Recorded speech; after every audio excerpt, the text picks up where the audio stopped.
6 choses que tu dois retirer de ta chambre immédiatement, parce qu'elles t'apportent la pauvreté et la misère, ou peuvent te conduire à la ruine. Avant d'entrer dans le vif du sujet du jour, c'est-à-dire les choses que tu dois absolument lever de ta chambre, sache que par cet enseignement, tu vas avoir accès à des principes que connaissent les personnes qui ont parfois passé plusieurs années à étudier les domaines qui leur ont apporté la prospérité, comme le feng shui, la physique quantique, les lois générales de l'univers, dont la loi d'attraction, la psychologie, les neurosciences. Si tu es nouveau sur cette chaîne, bienvenue. Pour ne pas perdre l'opportunité de continuer à apprendre ou faire progresser ta vie, je t'invite à t'abonner en activant la cloche des notifications, car je poste au moins un enseignement chaque semaine. Sois très attentif à l'enseignement de ce jour, car il te sera très utile. Il y a des choses qui se trouvent dans ta chambre, et tu dois absolument les connaître pour les faire sortir si tu veux attirer la prospérité, l'abondance dans ta vie. Mais me diras-tu, pourquoi la chambre en particulier, et pourquoi pas le salon, les toilettes, la réserve, le débarras, la cave, le grenier? C'est ce que nous allons voir maintenant. La chambre est le lieu où le corps, le cerveau, l'esprit se reposent, se détoxifient, se renouvellent, se régénèrent pour être plus performants, pour commencer à chaque fois une nouvelle journée en forme. Après la régénération, nous passons à la phase de la création. Le cerveau va créer de nouvelles connexions, de nouvelles idées, trouver des solutions aux problèmes que nous rencontrons. La chambre devrait donc être comme un sanctuaire. Mais malheureusement, par ignorance de ce que nous allons apprendre aujourd'hui, beaucoup de chambres ne permettent pas cet exercice de régénération. Ainsi, si tu dors dans une chambre dans laquelle il y a certains objets que je vais énumérer dans cet enseignement, au lieu d'attirer le repos, la créativité, la régénération, la prospérité, l'abondance, ces objets attirent la misère, la pauvreté, le mal-être, la maladie, l'insomnie, la souffrance. Les gens spirituels et les grands scientifiques observent beaucoup la nature. Et la nature nous enseigne que tout ce qui existe obéit à la loi des cycles. Voyons maintenant ces 6 choses que tu dois retirer de ta chambre immédiatement parce qu'elles t'apportent la pauvreté et la misère. Je t'invite d'ailleurs à prendre un stylo et un papier et à noter au fur et à mesure ces choses que je vais t'expliquer, afin qu'après l'enseignement, tu puisses commencer le travail nécessaire pour fluidifier l'énergie dans ta vie, dans ta chambre, et apporter les bienfaits qui vont avec cette énergie à nouveau restaurée. Rappelle-toi d'un principe très important. L'univers a horreur du vide. Dès qu'il y a un vide, il le remplit.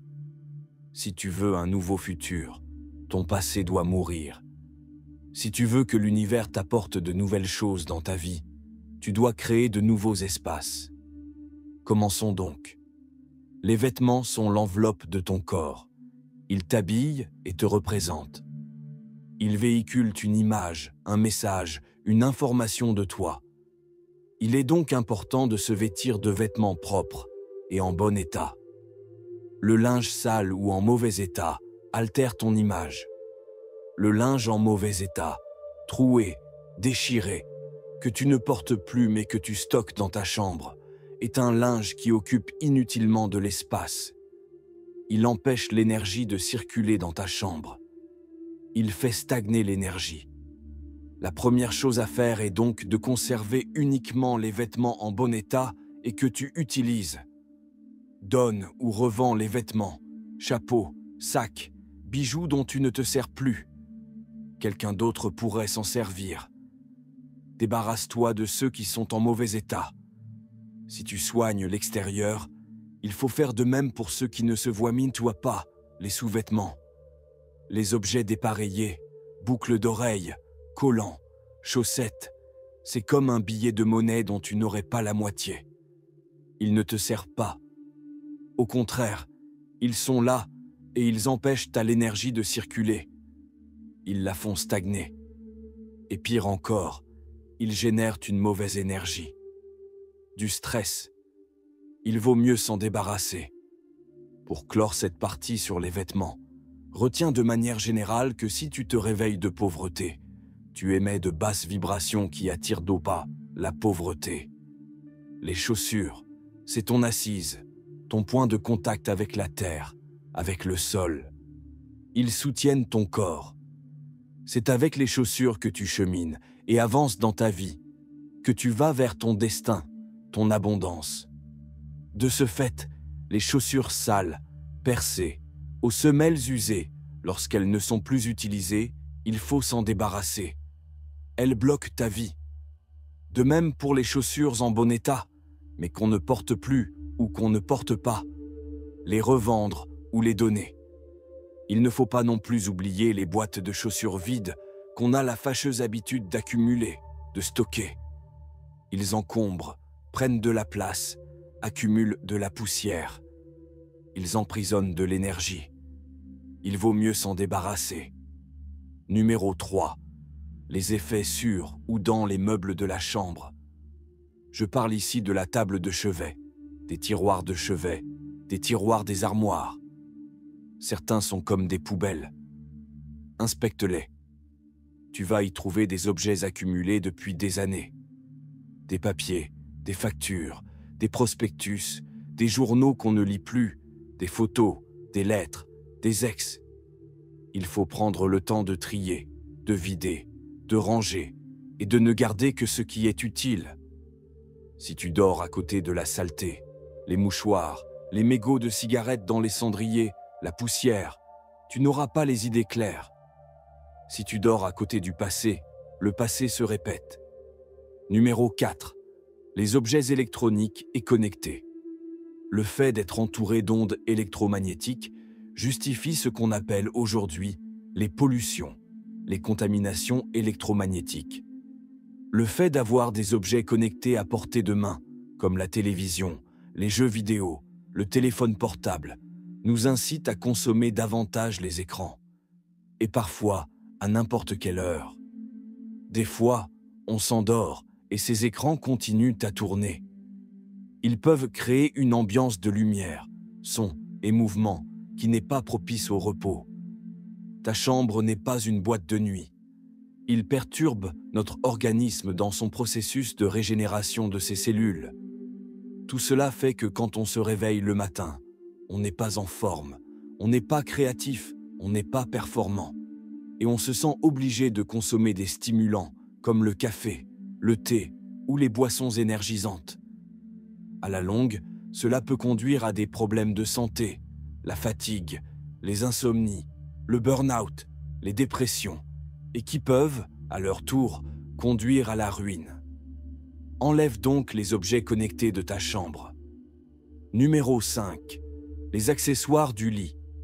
Les oreillers, les matelas, les parures de lit, les draps, les têtes d'oreiller, les couvertures, les couettes, les housses de couette. Le fait d'accumuler des parures en mauvais état, tachées, percées, vieux, délavées, est comme emprisonner la misère dans sa chambre. Le fait de se couvrir de telles parures, c'est comme se couvrir de pauvreté. Il faut trier, renouveler. Notre journée type serait partie en 8 heures de travail, 8 heures d'activité extra-professionnelle et de 8 heures de sommeil. Pour avoir un sommeil réparateur et régénérant, il est vital d'avoir un couchage en bon état. Donc, débarrasse-toi des vieux matelas, du sommier avec des lattes fatiguées ou qui grincent, des oreillers déformés qui donnent des torticolis. Si tu veux éliminer les points de blocage de ton abondance, veille à la qualité de ton sommeil. Débarrasse-toi des accessoires du sommeil ou de lit qui t'empêchent d'avoir un sommeil réparateur et constructif. 6. La décoration de ta chambre. Ce que les yeux voient se projette à l'intérieur du cerveau. Il s'en imprègne. Et les images que le cerveau voit avant de s'endormir ont un impact sur la qualité du sommeil. Il faut choisir des couleurs apaisantes, douces et sobres dans sa chambre. Il faut absolument éviter des peintures murales aux couleurs fortes ou agressives, des papiers peints chargés. les objets de décoration, les tableaux, les bibelots, les tapis, les lumières doivent créer une ambiance calme, harmonieuse, paisible de façon à favoriser un sommeil reposant, réparateur, régénérant. La chambre est directement liée à notre équilibre psychique et physique, à notre abondance et à notre prospérité. Il est important d'avoir une chambre propre, en ordre, organisée. On ne dort pas bien dans le chaos, dans une chambre où les objets sont dispersés dans tous les coins, des vêtements tassés sur des chaises ou des fauteuils. Le cerveau associe les espaces ordonnés et sobres à la paix, à l'équilibre. L'univers est ordre et équilibre. Ce sera le mot de la fin de cet enseignement sur les choses que tu dois enlever de ta chambre. Enlève le désordre et tout ce qui perturbe ton équilibre mental et psychique.